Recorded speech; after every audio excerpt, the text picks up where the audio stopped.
Hello, everybody. Welcome to the lecture number 2, The Invisible Living World Beyond Our Naked Eye. We have discussed the introduction. Introduction के बाद हमने discuss कर लिया था कि sales का हिस्टोरिकल अकाउंट क्या था, रॉबर्ट हुक के द्वारा सेल को कैसे डिस्कवर किया गया था, Anton van Leeuwenhoek ने सबसे पहले लिविंग सेल को देखा, and we have also prepared the temporary mount of onion peel cell. Onion peel की जब हम टेम्प्रेरी स्लाइड लैब में बनाते हैं तो हम उसको टेम्प्रेरी माउंट कहते हैं। हमें आज डिस्कस करना था एनिमल सेल का स्लाइड मेकिंग।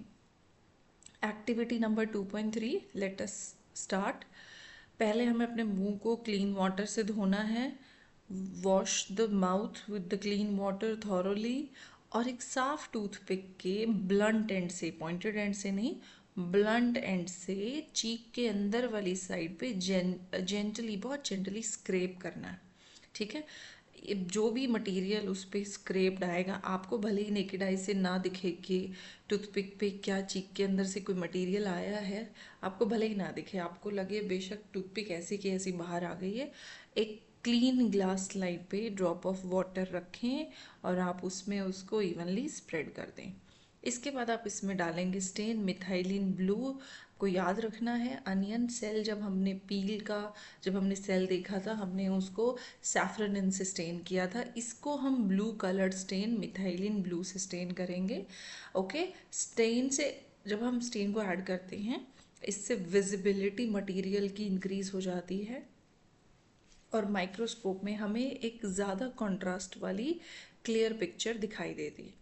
1 मिनट के बाद आप इसमें ग्लिसरीन का ड्रॉप ऐड कर दें मटेरियल के ऊपर, ताकि सेल्स ड्राई ना हो। Carefully place the clean cover slip रखने का तरीका बिल्कुल सेम होगा। 45 डिग्री एंगल पे उसको इंक्लाइन करें, उसको नीडल के हेल्प से रखें। एक्सेस ग्लिसरीन को एजेस ऑफ कवर स्लिप के किनारों से अगर एक्सेस ग्लिसरीन बाहर आने लगे, ब्लॉटिंग पेपर से हम उसको वाइप कर दें।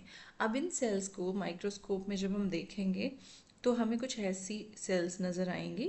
Mount of human cheek cell. Okay, mount of human cheek cell, ये टेम्परेरी माउंट या टेम्परेरी स्लाइड हम जो बनाते हैं, आपको पॉलीगोनल शेप की सेल्स दिखाई देंगी। ठीक है, प्लांट्स की तरह जनरली रेक्टेंगुलर सेल्स नहीं दिखेंगी, क्योंकि वहाँ पे तो सेल वॉल होती है ना, जो एक फिक्स्ड शेप दिखाई देती है। यहाँ पर पॉलीगोनल सेल दिखेंगी। ये चीक सेल हैं जो हमारे माउथ की अंदर वाली लेयर में प्रेजेंट होती हैं। अब ह्यूमन चीक सेल में और अनियन पील की सेल में आपको कुछ सिमिलैरिटीज़ और कुछ डिफरेंसेस दिखाई देंगे। ओके, आप ये देखोगे कि सेल के जब आप डायग्राम बना रहे हो तो दोनों ही डायग्राम्स में आप पहले आउटर लेयर को ड्रॉ कर रहे हो, सेल मेम्ब्रेन। ओके, फिर बीच में सेंटर में, यहाँ पे भी देखो आपने ये राउंड सा स्ट्रक्चर ड्रॉ किया हुआ है, हम इसको न्यूक्लियस कहते हैं। बीच में आपने ये राउंड स्ट्रक्चर न्यूक्लियस ड्रॉ किया है। इसके बाहर भी एक खुद की अलग से लेयर होती है, और इन दोनों के बीच का जो स्पेस है उसको आप साइटोप्लाज्म कहते हैं। ठीक है, अगर मैं इसे यहाँ फिर से ड्रॉ करके दिखाऊँ आपको, तो हम क्या करते हैं, हम पहले एक मेम्ब्रेन ड्रॉ करते हैं, इसे सेल मेम्ब्रेन कहते हैं। फिर बीच में हम एक न्यूक्लियस, एक राउंड बॉडी ऐड करते हैं, और इसके अलावा पूरी सेल में fluid like substance, jelly like substance field होता है। यहाँ पे ये पूरा जेली लाइक सब्सटेंस फिल्ड है। ये जो जेली लाइक सब्सटेंस है, ये साइटोप्लाज्म है बेटा। ठीक है, 3 कंपोनेंट्स हमारी सेल के, पहला है सेल मेम्ब्रेन, दूसरा है न्यूक्लियस और तीसरा है साइटोप्लाज्म। ठीक है, तीनों कंपोनेंट्स आपको याद रखने हैं। प्लांट सेल में भी तीनों प्रेजेंट हैं, एनिमल सेल में भी तीनों प्रेजेंट हैं। बस प्लांट सेल में एक एक्स्ट्रा लेयर होती है जिसको सेल वॉल कहते हैं। प्लांट सेल को एक्स्ट्रा इम्पोर्टेंस, एक्स्ट्रा प्रोटेक्शन की ज़रूरत क्यों है भाई? अरे क्योंकि सेल्फ डिफेंस के लिए एक जगह से दूसरी जगह नहीं जा सकते ना, और जब एक जगह से दूसरी जगह जा नहीं सकते, खुद को प्रोटेक्ट नहीं कर सकते, तो एक्स्ट्रा प्रोटेक्शन तो बनती है, राइट? ओके, सेल्स के क्या फंक्शंस हैं, सेल क्या काम करती हैं, ये हम आगे वाले टॉपिक्स में पढ़ेंगे। सेल मेम्ब्रेन जो है वो साइटोप्लाज्म और न्यूक्लियस को क्या करती है बेटा? रैप करके एनक्लोज करके रखती है। ओके, एक सेल को दूसरी सेल से सेल मेम्ब्रेन अलग करती है, एक सेल की प्राइवेसी को सेल मेम्ब्रेन बना के रखती है। इसमें छोटे छोटे पोर्स होते हैं और हमको अपनी लाइफ के प्रोसेसेस के लिए जो भी मटेरियल को एंट्री देनी है सेल में, या जो भी वेस्ट को एग्जिट करवाना है सेल से, वो सब के सब मेम्ब्रेन के थ्रू क्रॉस करते हैं। सेकेंड नंबर पे हमने साइटोप्लाज्म पढ़ा था। साइटोप्लाज्म तो खजाना है, it is the treasure trove of nutrients and compounds. Cytoplasm में carbohydrate, protein, fats, minerals, salts, ये सब प्रेजेंट होते हैं। और बहुत सारी लाइफ प्रोसेसेस, ऑलमोस्ट सारी लाइफ प्रोसेसेस साइटोप्लाज्म के अंदर ही होती हैं, राइट। नेक्स्ट कंपोनेंट जो हमने पढ़ा था वो था न्यूक्लियस। न्यूक्लियस सारी एक्टिविटीज़ को रेगुलेट करता है, रेगुलेट ऑल एक्टिविटीज़ जो सेल में होती हैं, इट रेगुलेट्स द ग्रोथ। और जो ओल्डर वर्जन ऑफ एनसीईआरटी होता था ना बेटा, उसमें हम न्यूक्लियस को बुलाते थे ब्रेन ऑफ द सेल, ठीक है। Nucleus as brain of the cell function करता है। सेल का ब्रेन मतलब ये सारी एक्टिविटीज़ को कंट्रोल करेगा, ठीक है। It is the brain of the cell, it is the brain of the cell, सारी एक्टिविटीज़ को कंट्रोल करेगा, ग्रोथ को कंट्रोल करेगा। और न्यूक्लियस सारी सेल्स में हो ऐसा ज़रूरी नहीं होता है बेटा, ठीक है। न्यूक्लियस सारी सेल्स में प्रेजेंट नहीं होता, कुछ एक सेल ऐसी हैं जिसमें न्यूक्लियस एब्सेंट भी होता है, जैसे कि हमारी red blood cells, right. Okay, cell wall जो है वो क्या करेगी, वो रिजिडिटी और सपोर्ट और स्ट्रेंथ प्रोवाइड करेगा। इसीलिए प्लांट सेल एक दूसरे के बिल्कुल क्लोज अरेंज होती हैं बिना कोई स्पेसेस के, और इनका स्ट्रक्चर भी बहुत मजबूत और फर्म दिखाई देता है। हमने इससे पिछले पेज पे प्लांट सेल का डायग्राम देखा था, और प्लांट सेल का यानी कि अनियन सेल्स की जो एनालॉजी है ना, वो देखो एक ब्रिक के वॉल के जैसी दिखाई गई है। आपको क्या कोई सिमिलैरिटी नज़र आती है इस अनियन सेल्स की स्लाइड में और ये वॉल के ब्रिक्स में? They are all so nicely compactly arranged, एक दूसरे के साथ कितना थोड़े से गैप पे और कितने अच्छे से अरेंज हैं। तो डेफिनेटली इनका प्रोटेक्शन, सपोर्ट, रिजिडनेस, ये सब सेल वॉल के कारण है, ठीक है। आई होप ये आपको समझ में आ गया होगा। अब नेक्स्ट स्टेप में आपको प्लांट सेल और एनिमल सेल का डायग्राम दिया गया, ठीक है। प्लांट सेल एनिमल सेल के बीच की जो लेबलिंग है वो कॉमन लेबलिंग है बेटा। Common labelling meaning cell membrane दोनों में प्रेजेंट है, न्यूक्लियस दोनों में प्रेजेंट है, साइटोप्लाज्म भी दोनों में है, और माइटोकॉन्ड्रिया भी दोनों में। इससे पहले पेज पे हमने 3 इंपॉर्टेंट कंपोनेंट्स में क्या क्या पढ़ा था। हमने सेल मेम्ब्रेन पढ़ा था, न्यूक्लियस पढ़ा था, और साइटोप्लाज्म पढ़ा था, राइट। अब ऐसे कौन से कंपोनेंट्स हैं बेटा जो केवल सेल वॉल में प्रेजेंट होते, केवल प्लांट सेल में प्रेजेंट होते हैं? सेल वॉल केवल प्लांट सेल में होती है, क्योंकि अभी तो पढ़ा ना कि प्लांट्स इधर से उधर मूव नहीं कर सकते, तो प्रोटेक्शन के लिए एक एक्स्ट्रा लेयर चाहिए।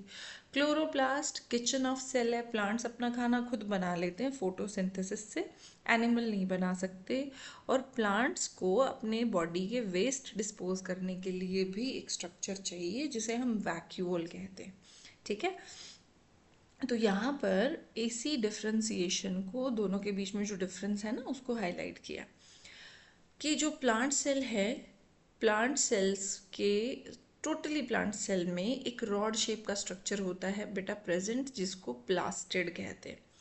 कुछ प्लास्टिड्स जैसे क्लोरोप्लास्ट, ग्रीन कलर होता है इसमें, chlorophyll is a green coloured substance जो क्लोरोप्लास्ट के छोटे छोटे पैकेट्स में पैक होता है, और ये पौधों को अपना खाना बनाने में फोटोसिंथेसिस में हेल्प करता है। जो पौधे ग्रीन नहीं होते, जो पौधे का हिस्सा ग्रीन नहीं है, वहाँ पर प्लास्टिड हैं, लेकिन कलरलेस प्लास्टिड हैं। तो ग्रीन कलर होगा तो खाना बनाने में हेल्प करेगा, कलरलेस होगा तो सब्सटेंसेस की स्टोरेज में, यानी कि चीज़ों के गोदाम की तरह काम करेगा, है ना। जैसे फैक्ट्री से मैन्युफैक्चरिंग के बाद चीज़ों को गोदाम में स्टोर कर दिया जाता है। प्लांट सेल में एक बड़ा सा खाली दिखने वाला स्पेस प्रेजेंट होता है बेटा, जिसको वैक्यूल कहते हैं। इस डायग्राम में आप देख रहे हो ये जो सेंटर में ये पूरा, अच्छा पेन का कलर चेंज करना पड़ेगा।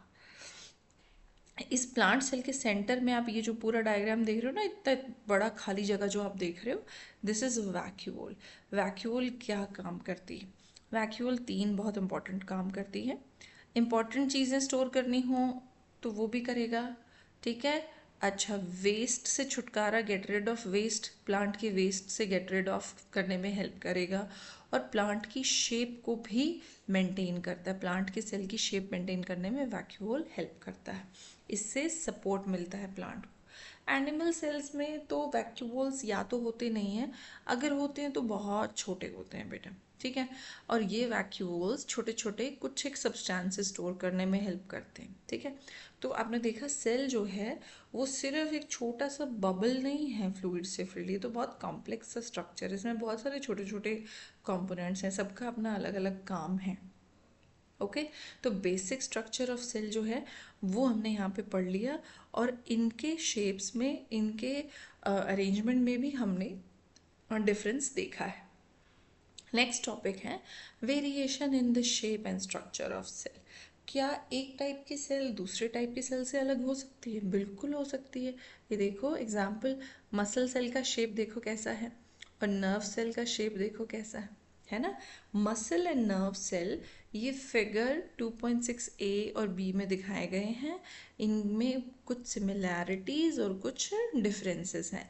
मसल सेल की जो शेप होती है बेटा, उसको स्पिंडल शेप कहते हैं, लेकिन न्यूरॉन का जो शेप है वो थ्रेड लाइक है, बहुत लंबा है और इसमें ब्रांचेस हैं, ठीक है।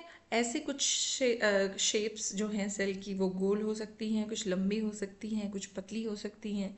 कुछ ऑर्गेनिजम्स में कम सेल्स होती हैं, कुछ में नंबर ऑफ सेल्स मिलियंस में होता है, ठीक है।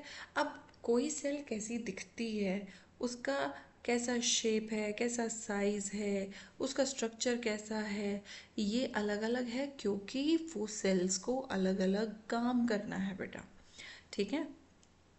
लेकिन ये सेल कैसे करती हैं काम? आपने एक्टिविटी 2.3 में देखा है कि जो चीक सेल हैं वो थिन और फ्लैट हैं। हमने बनाई ना अभी मिथाइलिन ब्लू से स्टेन करके चीक सेल की जो हमने स्लाइड बनाई, वो थिन और फ्लैट हैं। उनका काम है चीक के अंदर प्रोटेक्शन देना, प्रोटेक्टिव लाइनिंग, ठीक है। नर्व सेल्स को न्यूरॉन्स भी बोलते हैं, इनका काम है बॉडी में मैसेज एक जगह से दूसरी जगह लेके जाना। अब इनका जो स्ट्रक्चर है, धागे जैसी लंबी दिखती हैं, वो स्ट्रक्चर लंबा इनको हेल्प करता है, ये डिफरेंट डिफरेंट बॉडी के पार्ट्स में अच्छे से पहुंच जाती हैं और जल्दी से मैसेज पहुंचा देती हैं, ठीक है। ऐसे ही प्लांट सेल्स में कुछ सेल्स होती हैं जो रेक्टेंगुलर हैं, कुछ लंबी सी सेल होंगी, कुछ ओवल शेप की होंगी, कुछ ट्यूब जैसी दिखेंगी। तो प्लांट सेल्स जो ट्यूब जैसी दिख रही हैं वो क्या हेल्प करेंगी? पानी ले जाएंगी एक जगह से दूसरी जगह प्लांट्स में, राइट। तो आपने ग्रेड 7 में डाइजेस्टिव सिस्टम का डायग्राम पढ़ा होगा। हमारे डाइजेस्टिव सिस्टम में भी बड़ी सारी सेल होती हैं। जो हमारी फूड पाइप होती है वो मसल से बनती है, क्योंकि वो ऐसे फैलती सिकुड़ती रहती है ना, खाने को नीचे पुश करती रहती है, ठीक है। तो ये सेल्स क्या करती हैं? कॉन्ट्रैक्ट करती हैं, रिलैक्स करती हैं, जैसे वेव जा रही हो तो ये खाने को नीचे पुश करेंगे, ठीक है।